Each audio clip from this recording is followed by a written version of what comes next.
ఆత్మశుద్ధి లేని ఆచారమదియేలా, భాండశుద్ధి లేని పాకమేలా, చిత్తశుద్ధి లేని శివపూజలేలా అంటాడు యోగి వేమన. 100 పద్యాలు ఉన్న వేమన శతకంలోని ఈ పద్యం యొక్క లింక్ను ఈ వీడియో డిస్క్రిప్షన్లో పెడుతున్నాను, వినండి. ఈ పద్యంలో ఆత్మశుద్ధి, భాండశుద్ధి, చిత్తశుద్ధి, ఆచారము, పాకము మరియు పూజ అనే పదాలు ముఖ్యమైనవి. చిత్రపటంలో చూపించిన ఏ అంటే ఆత్మశక్తి ఎప్పుడు కూడా పరిశుద్ధంగానే ఉంటుంది కదా. పరిశుద్ధమైన ఆత్మను శుద్ధి చేయడం ఏమిటి? నిజమే, ఇక్కడ వాడిన ఆత్మ అనే పదమును ప్రాపంచిక ఆత్మ అంటే చిత్రపటంలో చూపించిన A+B+C అని అనుకోవాలి. ఎప్పుడైతే ఏ అంటే పరిశుద్ధమైన ఆత్మ, బి అంటే ప్రాథమిక మనసులోని 3 బాధ్యతలు మరియు వాటి 6 గుణాలను పొందుతుందో అది అప్పుడు మలినం అయిపోతుంది. అంటే అది A+B అవుతుంది. తర్వాత AB కలిసి ద్వితీయ మనసులోని అహం అంటే సిని పొందినప్పుడు మరింత మలినమైపోతుంది. అప్పుడు అది ప్రాపంచిక ఆత్మ అవుతుంది. ప్రపంచంతో వ్యవహరిస్తున్న మనమందరం కూడా ప్రాపంచిక ఆత్మలమే. అంటే నేను ABCని, మీరు కూడా ABCనే. ABC ద్వితీయ మనసులోని Dతో కలిసినప్పుడు అంటే ప్రాపంచిక సమాచారం మరియు కోరికలతో కలిసినప్పుడు అది మరింత మలినమైపోతుంది. తరతరాలుగా ఆచరిస్తూ వస్తున్న అంటే ఆచరణలో పెడుతున్న ఆధ్యాత్మిక పనులే ఆచారాలు. చేస్తున్న అన్ని పనులు ఆచారాలు కాదు. అంటే మనిషి ఏ ఆచారాలు పాటిస్తూ ఉన్నా అవి మలినమైపోయి ఉన్న ప్రాపంచిక ఆత్మను అంటే ABCని పరిశుద్ధమైన ఆత్మగా అంటే ఏగా మార్చడం కోసమే అయి ఉండాలి. అంటే ధ్యాన సంబంధమైన పనులే అయి ఉండాలి. ABC అంటే ప్రాపంచిక ఆత్మ Dలోని ఇతర ప్రాపంచిక కోరికలతో ఉంటూ పైకి మాత్రం ఏ ఆధ్యాత్మిక పనులు యాంత్రికంగా చేసినా అవి వ్యర్థమే అనర్థం. అవి మలినమైపోయి ఉన్న ప్రాపంచిక ఆత్మను శుద్ధి చేయలేవు. అది పాత్రలు శుభ్రం చేయకుండా వండిన వంట లాంటిది అవుతుంది. పాకము అంటే వంట చేయడం.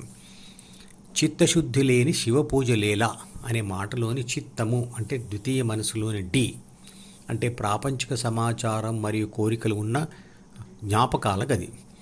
అది శుద్ధి జరగడానికి శివ పూజలు చేయాలి మరియు శుద్ధి జరిగిన చిత్తముతో పూజలు చేయాలి.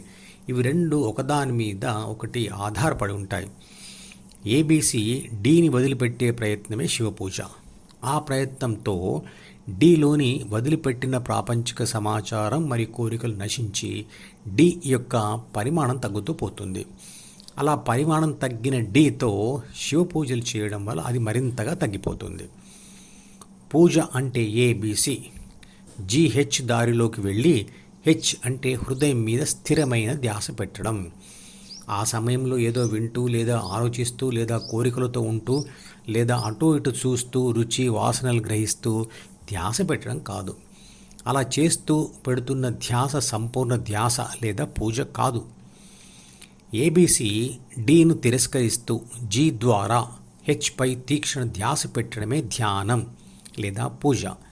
ప్రయత్నంతో తీక్షణ ధ్యాస పెట్టలేని పూజ కాదు అంటున్నాడు వేమన. తీక్షణ ధ్యాస లేకుండా ధ్యానమే కాదు, ఏ ప్రాపంచిక పని చేసినా అది సరైన ఫలితాన్ని ఇవ్వదు. ధ్యానం చేస్తూ ఉంటే మొట్టమొదటిగా దశల వారీగా చిత్తశుద్ధి జరిగి అంటే మనసులోని కోరికలు తగ్గుతూ ధ్యాస తీవ్రత పెరిగి ఆ తర్వాతే శుద్ధి జరిగిన మనసును కూడా ఆత్మ విడిచిపెట్టినప్పుడే ప్రాపంచిక ఆత్మ శుద్ధి జరిగి పరిశుద్ధమైన ఆత్మ మిగిలిపోతుంది. మనసు శుద్ధి జరగడం అంటే వైరాగ్యం పెరగడం లేదా Dలోని కోరికలు తగ్గడం, అందువల్ల C తగ్గడం మరియు Bలోని గుణాలు తామస గుణం నుండి రాజస గుణం ద్వారా సాత్విక గుణం వరకు రావడం. అంటే 2 మనసులు తరుగుతూ పోవడం. దాంతో H మీద ABC ధ్యాస తీవ్రత పెరగడం జరుగుతుంది. అలా ధ్యానం చేస్తూ పోతే ప్రాపంచిక ఆత్మ పరిశుద్ధాత్మగా మిగిలిపోతుంది. Bలోని 3 బాధ్యతలు మరియు 6 చెడు గుణాలు ఏను అంటే ఆత్మను ప్రేరేపించేది గెలుపు అనుభవాల కోసమే. కాబట్టి చెడు గుణాల ప్రేరేపణతో పొందే గెలుపు చెడే అవుతుంది, కానీ మంచి కాదు కదా. ఆ గెలుపు ఆత్మకు చెడు అవుతుంది అంటాడు కృష్ణుడు. అంటే ప్రాపంచిక గెలుపు అనేది ఆధ్యాత్మిక ఓటమి అవుతుంది. అలాగే ప్రాపంచిక ఓటమి అనేది ఆధ్యాత్మిక గెలుపుకు కారణమవుతుంది. ప్రాపంచిక గెలుపు ఒక వరం కాదు, మరియు ప్రాపంచిక ఓటమి ఒక శాపం కాదు. కానీ ఈ విషయాలు తెలియక అలమటించుటే ఈ జీవితం అంటాడు ఒక సినిమా కవి. ఇంతేరా ఈ జీవితం తిరిగే రంగుల రాట్నం అనే ఒక పాట లింకును డిస్క్రిప్షన్లో ఉంచుతున్నాను, వినండి. ఆ పాటలో ఇలా అంటాడు: కోరిక ఒకటి జనించు, తీరక ఎడద దహించు, కోరనిదేదో వచ్చు, శాంతి సుఖాలను తెచ్చు.